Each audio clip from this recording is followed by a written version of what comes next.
नमस्कार विद्यार्थी मित्रांनो, महेश व्हॅल्यू एज्युकेशन यूट्यूब चॅनलमध्ये तुमचं सर्वांचे स्वागत आहे. आजच्या या व्हिडिओच्या माध्यमातून आपण 2025 मधील चालू घडामोडी याच्यावरील प्रश्नसंच बघणार आहोत. हे प्रश्न अत्यंत महत्त्वाचे असे प्रश्न असणार आहेत, जे येणाऱ्या सर्व परीक्षांसाठी तुम्हाला उपयुक्त ठरणार आहेत. TCS आणि IBPSचा महत्त्वाचा असा घटक आहे. जर TCS तुमचा पेपर घेत असेल तर 2 किंवा 3 प्रश्न हे चालू घडामोडीवर विचारले जातात आणि IBPS जर तुमचा पेपर घेत असेल तर 4 किंवा 5 प्रश्न हे चालू घडामोडीवर विचारले जातात.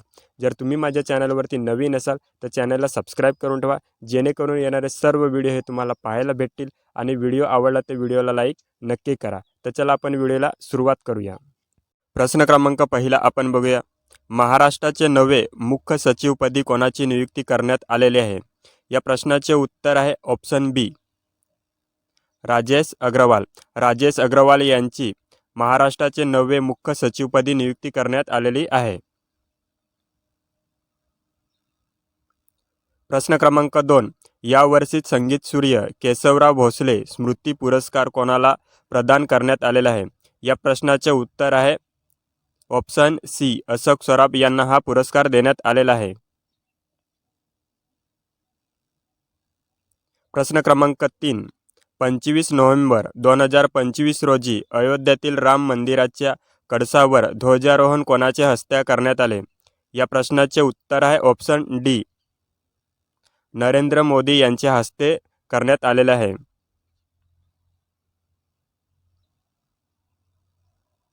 प्रश्न क्रमांक 4. देशातील केंद्रीय सचिवालय आता कोणत्या नावाने ओळखले जाणार आहेत? या प्रश्नाचे उत्तर आहे कर्तव्य भवन. ऑप्शन डी, कर्तव्य भवन या नावाने आता ओळखले जाणार आहेत. प्रश्न क्रमांक 5. देशातील राजभवनाची नावे बदलून काय करण्यात आलेली आहेत? या प्रश्नाचे उत्तर आहे लोकभवन. ऑप्शन डी या प्रश्नाचे उत्तर आहे.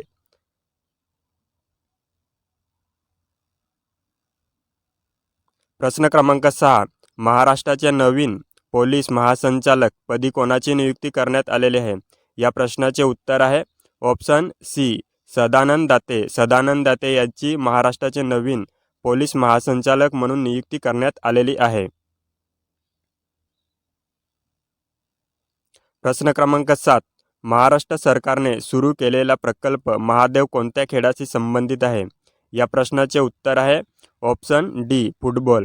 फुटबॉल या खेळाशी संबंधित आहे. प्रश्न क्रमांक 8. भारतीय क्रिकेट संघाच्या अध्यक्षपदी कोणाची निवड करण्यात आलेली आहे? या प्रश्नाचे उत्तर आहे ऑप्शन सी, शांत रंगास्वामी.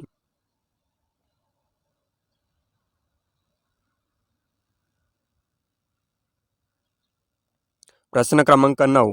कोणत्या राज्याने शालेय अभ्यासक्रमात बुद्धिबळाचा समावेश केलेला आहे? या प्रश्नाचे उत्तर आहे ऑप्शन डी, गोवा.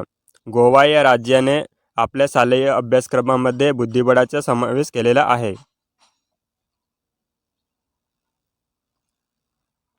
प्रश्न क्रमांक 10.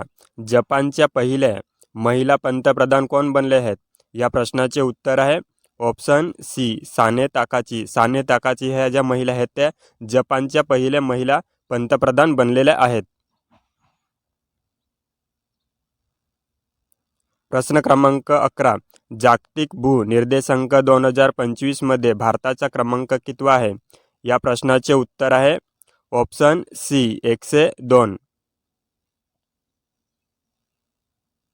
प्रश्न क्रमांक 12. 8,000 फुटापेक्षा जास्त उंची असलेल्या जागतिक 9 शिखरांवर चढाई करणारा पहिला भारतीय कोण आहे?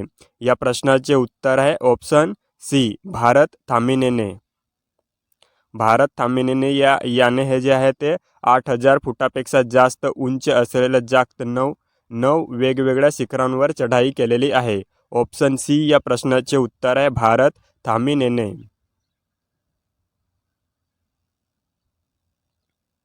प्रश्न क्रमांक 13. 2024 राष्ट्रीय लता मंगेशकर पुरस्कार कोणाला देण्यात आलेला आहे? या प्रश्नाचे उत्तर आहे ऑप्शन डी, सोनू निगम. सोनू निगम यांना हा पुरस्कार देण्यात आलेला आहे. कधी देण्यात आलेला आहे तर 29 सप्टेंबर 2025 रोजी. ऑप्शन डी या प्रश्नाचे उत्तर आहे. प्रश्न क्रमांक 14. पहिला हात नसलेला जागतिक पॅरा तीरंदाजी विजेता कोण आहे?